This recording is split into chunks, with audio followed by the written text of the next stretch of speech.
The windmill deadlift is a different kind of deadlift where instead of hinging straight forward and back with your hips, like a regular deadlift, we're going to go at kind of an angle. Okay, so it's a little bit working your hips a little bit more in a rotational manner, so a slightly different plane of motion.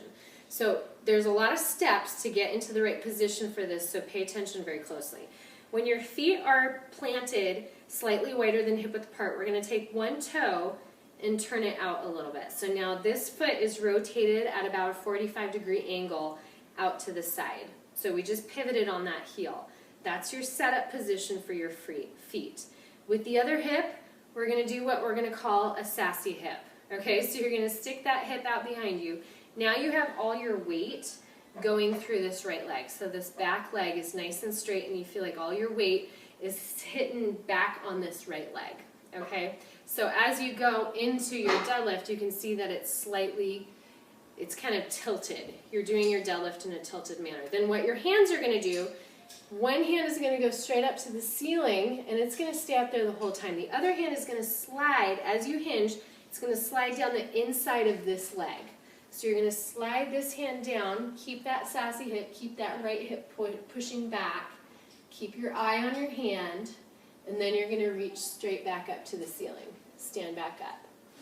So hinge over. As you hinge, you push that right hip out, and then stand back up. Okay, so you're hinging over, kind of sideways.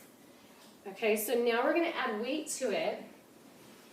So I'm going to take my dumbbell, start with a conservative weight here. I've got 15 pounds, which is pretty doable for most people. We're going to push it straight above your head.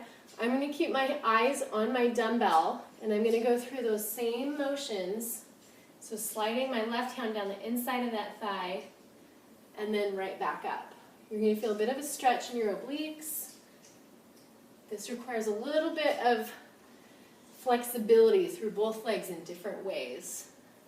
Okay, so let's switch sides. We're going to take this right foot, rotate it out. We're going to get our sassy hip on this side.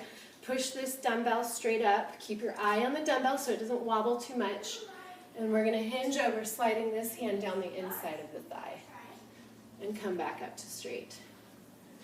Slide it on the inside, pushing that hip out behind you, and then back up to straight.